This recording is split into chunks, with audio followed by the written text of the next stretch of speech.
What's going on? My name is Alex with Portland Event Films, and today I'm going to talk to you about the audio mixer that we use for live streaming. This is the Yamaha MG10xu, coming up here in just a little bit.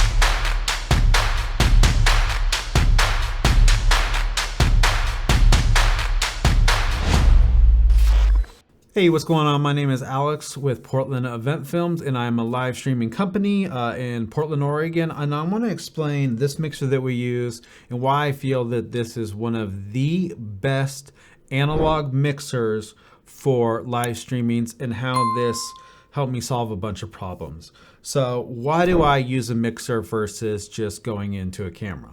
Let me break it down. So when I'm doing a live stream where I'm only using one camera, I'm gonna go directly into that camera. I'm not gonna have as much control as something like this, but my smaller productions where I need to be in and out, I'm gonna go directly into a camera. Now, when I use my Atem Mini Pro, this is the mixer that I'm going to use. When I have multiple microphones, this is the mixer that I'm gonna use. And I'm gonna explain why I particularly chose to use this mixer. This mixer is a analog mixer, so it's not a digital mixer, but on the back of it, it does have a USB output. What that means is I can take all the microphones into this mixer.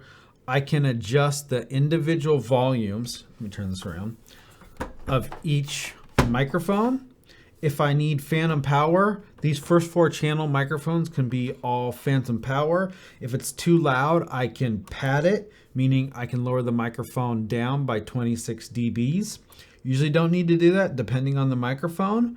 And so this is just a good source to be able to take multiple microphones into this one mixer, and then I can output it. So what I do is I use the USB out, so I turn this mixer pretty much into a audio interface, go directly into my computer, and then if I'm going out OBS, this is the route that I'm going to go. And that is going to give me the cleanest sound coming out of the USB versus using the 1/8 inch or the XLR outs. So I will run directly into my computer. Most people do this when they're recording into a DAW. But for our live streaming, I go directly into OBS, and then I just have OBS pick up this mixer as a sound card. Now, I can also go stereo out, and on this mixer when I'm doing my live streamings, if I have speakers in the room that I need to go out to, I'll use the XLRs to go out to the speakers, or if I'm using a recorder, then I can send a signal out to the recorder. The USB does not have a gain. Whatever you send out in the volume level here is what the computer will use for the USB out. So the USB out doesn't have a fader on it, or I can't turn it up or down. So sometimes that'll work, and then sometimes it'll be problematic, just depending on what you're doing. Then I also have the stereo out, which is the 1/8 inch here. And what I do is I'll go from the 1/4 inch out, and then I'll go directly into the atem Mini. So that way I have 2 different audio sources. The cleanest audio source, USB, that's gonna go into the OBS, and that's gonna go out to YouTube, where when I'm recording to a hard drive, or I need to send sound to the atem Mini, I'm gonna go out of the stereo out into the atem Mini, and the audio that's being recorded on the hard drive is coming directly from the stereo out.